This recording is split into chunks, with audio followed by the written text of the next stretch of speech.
अस्सलाम वालेकुम students, it's me Ayesha Komal. Welcome to my YouTube channel. आज के लेक्चर में हम क्लास 9th और 10th का एक बहुत ही important topic which is algebra उसको कवर करने वाले हैं। अगर आप अलजेब्रा को समझना चाहते हैं तो वीडियो को एंड तक लाजमी देखिएगा। तो चलिए स्टार्ट करते हैं। What is algebra? अलजेब्रा होता क्या है?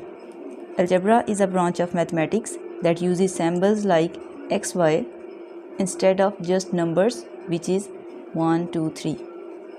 तो बच्चों, अलजेब्रा मैथमेटिक्स की वो ब्रांच होती है जिसके अंदर सिर्फ हम न्यूमेरिकल वैल्यूज़ को नहीं पढ़ते। न्यूमेरिकल वैल्यूज़ हमारे पास कौन सी होती हैं? 1 2 3, it can be 4 5 6, any number, ये हमारे पास होती हैं न्यूमेरिकल वैल्यूज़। तो सिर्फ न्यूमेरिकल वैल्यूज़ को हम नहीं पढ़ते, उसके अलावा उसके अंदर हमारे पास कुछ सैम्पल्स भी आ जाते हैं। एक्स वाई हो गया, ए बी भी हो सकता है, वो जी भी हो सकता है, कुछ भी हो सकता है, उनको भी हम साथ में स्टडी करते हैं। तो ऐसे हमारे पास एक्सप्रेशन या ऐसी इक्वेशन जिसके अंदर हमारे पास सिर्फ न्यूमेरिकल वैल्यूज़ ना हो, उसके अंदर हमारे पास सैम्पल्स भी आ जाएं जो कि लेटर्स हो सकते हैं ABC के, वो भी साथ हम लोग स्टडी करें तो उसको हम क्या बोलेंगे? अलजेब्रा। फॉर एग्ज़ाम्पल हमारे पास 3 एग्जाम्पल जो मैंने यहाँ पे लिखी हैं आपके लिए। x + 3 = 5, 2x + 3x = 4 and x - 4 = 9। इन सब के अंदर अगर आप देखें तो हमारे पास न्यूमेरिकल वैल्यूज़ भी मौजूद हैं, लेकिन उसके साथ साथ हमारे पास कुछ सैम्पल्स भी मौजूद हैं जिससे जैसे कि x। तो इनको हम क्या बोलेंगे? इन इक्वेशंस को क्या बोलेंगे? अलजेब्रिक इक्वेशंस बोलेंगे। अलजेब्रा को पढ़ने से पहले हमें कुछ कॉमन टर्म्स हैं जो कि अलजेब्रा के अंदर यूज़ होती हैं, हमें उनको समझना होगा। सबसे पहले वेरिएबल है हमारे पास। वेरिएबल क्या होता है? अलजेब्रिक इक्वेशन के अंदर अननोन लेटर्स कैसे हो सकते हैं? फॉर एग्ज़ाम्पल यहाँ पे मैंने एक इक्वेशन लिखी है विच इज़ x + 3 = 5। इसमें हमें किस चीज़ की वैल्यू मालूम नहीं है? x की वैल्यू हमें नहीं मालूम, तो इस x को हम क्या बोलेंगे? That is unknown letter. और इस अननोन लेटर्स को क्या बोलते हैं हम लोग? वेरिएबल। तो x हमारे पास क्या है? x हमारे पास एक वेरिएबल है। नेक्स्ट देखते हैं कॉन्स्टेंट क्या होता है इक्वेशन के अंदर? Fixed numbers. फॉर एग्ज़ाम्पल इसी वाली इक्वेशन को हम पकड़ते हैं, इसके अंदर जो वैल्यूज़ फिक्स्ड हैं हमारे पास विच इज़ 3 और 5, ये दोनों क्या हैं? फिक्स्ड नंबर्स हैं। तो ये हमारे पास क्या होंगे? कॉन्स्टेंट्स। ऐसी वैल्यू जो हमें मालूम नहीं है, जिसको हमने फाइंड आउट करना है, उसको हम बोलेंगे वेरिएबल। और जो दो चीज़ें इस इक्वेशन के अंदर हमें मालूम है जो कि फिक्स्ड हैं, उन्हें हम बोलेंगे कॉन्स्टेंट्स। अब तीसरी चीज़ है इसमें हमारे पास एक्सप्रेशन क्या होता है हमारे पास? जब हम लोग कोई से एक वेरिएबल या कांस्टेंट को, वेरिएबल एक भी हो सकता है, दो भी हो सकते हैं, उनको आपस में मल्टीप्लाई या ऐड करते हैं तो हमारे पास जो चीज़ बनती है उसको बोलते हैं एक्सप्रेशन। फॉर एग्जांपल हमारे पास एक कांस्टेंट है विच इज़ 2, इसको अगर मैं एक वेरिएबल के साथ मल्टीप्लाई करूँगी विच इज़ x, इन दोनों को मल्टीप्लाई करेंगे, आंसर हमारे पास आएगा 2x। तो ये हमारे पास क्या है? एक एक्सप्रेशन बन जाता है। नाउ इक्वेशन क्या होती है हमारे पास? Statement with equal sign. कोई भी हमारे पास स्टेटमेंट आ जाए जैसा कि x + 3 = 5, जिसके दरमियान इक्वल का साइन आ जाए, उसको हम क्या बोलते हैं? इक्वेशन। नाउ कोफिशिएंट क्या होता है हमारे पास? A constant that multiplies a variable. For example हमारे पास 2x + 3 = 4, ये हमारे पास एक इक्वेशन है। इसके अंदर कोफिशिएंट क्या होगा? जो कि एक वेरिएबल के साथ मल्टीप्लाई हो रहा है, जो कि एक वेरिएबल के स्टार्ट में लिखा जाता है, उसे बोलते हैं कोफिशिएंट। अब इस इक्वेशन के अंदर हमारे पास x क्या है? x वेरिएबल, 3 और 4 क्या है हमारे पास? कांस्टेंट हैं दोनों। और 2 हमारे पास क्या है?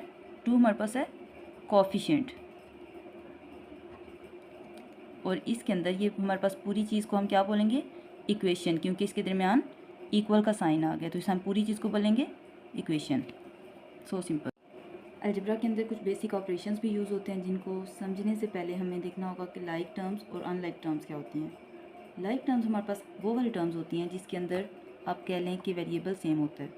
जैसे कि देख लें 2x और 5x, ये हमारे पास क्या है? लाइक टर्म्स हैं, इनके अंदर वेरिएबल सेम यूज़ हुआ है। Any other example is 5y 3y, इन दोनों के अंदर भी y as a variable use हो रहा है और सेम वेरिएबल यूज़ हो रहा है। अनलाइक टर्म्स कौन सी होती हैं? जिसके अंदर वेरिएबल हमारे पास चेंज हो, वो x और y की फॉर्म में भी हो सकता है, इस यहाँ पे भी x और y की फॉर्म में वेरिएबल चेंज है, लेकिन कभी कभी ऐसे भी हो सकता है कि वेरिएबल तो सेम हो लेकिन उसकी पावर में डिफरेंस हो, तो वो भी हमारे पास अनलाइक टर्म्स होती हैं। एडिशन कैसे होती है अलजेब्रा के अंदर? Subtraction, multiplication. तो फर्स्ट ऑफ ऑल एडिशन कैसे होती है? लाइक टर्म्स एडिड हो जाती हैं। फॉर एग्जांपल हमारे पास 2x प्लस 3x हैं, ये दोनों आपस में ऐड हो जाएंगी। 2x plus 3x is equal to 5x। Same terms can be added but unlike terms are not added. For example 2x plus 3y can't be added, तो हम इसको इसी तरह लिखेंगे, ये ऐड नहीं होंगी आपस में। सेम टू सेम यही फार्मूला हमारे पास सब्ट्रैक्शन पे अप्लाई होगा। सब्ट्रैक्शन में भी क्या होता है, लाइक टर्म्स जो होती हैं वो सब्ट्रैक्ट हो सकती हैं इज इक्वल टू एक्स, ये सब्ट्रैक्ट हो जाएंगी, लेकिन अगर हमारे पास यहाँ पे दूसरा वेरिएबल चेंज हो जाएगा तो ये आपस में सब्ट्रैक्ट नहीं होंगी, तो इसको एज इट इज़ लिखा जाएगा। फिर नेक्स्ट चलते हैं मल्टीप्लिकेशन की तरफ। तो मल्टीप्लिकेशन में क्या होता है कि यहाँ पे 2 एग्जांपल लिखी गई हैं जिसको सॉल्व करके मैं आपको दिखाती हूँ। ये हमारे पास क्या है, एक कांस्टेंट वैल्यू है, ये हमारे पास एक वेरिएबल है। कांस्टेंट को जब वेरिएबल के साथ मल्टीप्लाई करते हैं तो ऐसे लिखा जाएगा, लेकिन अगर वेरिएबल सेम होगा हमारे पास तो 2 एज अ कोफिशिएंट स्टार्ट में लिखा जाएगा, और x जब x के साथ मल्टीप्लाई होता है तो इनकी पावर्स ऐड हो जाती हैं। इसकी पावर 1 थी, इसकी भी 1, 1 प्लस 1 2, तो मल्टीप्लिकेशन में यही रूल अप्लाई होगा। यहाँ पे कुछ सॉल्व एग्जांपल्स हैं इसकी हमारे पास। First example is 3x plus 2x minus x is equal to what. हम सॉल्व करेंगे। अब देखने से हमें पता चल रहा है, अभी मैंने थोड़ी देर पहले आपको समझाया लाइक टर्म्स और अनलाइक टर्म्स का कॉन्सेप्ट। तो यहाँ पे अगर आप गौर करें तो तीनों x वेरिएबल हैं, इसका मतलब है ये तीनों आपस में ऐड भी होंगे, सब्ट्रैक्ट भी, जो भी इसके अंदर ऑपरेशन मौजूद होगा वो उसके ऊपर अप्लाई हो सकता है। तो सबसे पहले हम एडिशन का इसके ऊपर अप्लाई करेंगे। 3x plus 2x is equal to 5x, 5x minus x as it is हम यहाँ पे नीचे लेंगे।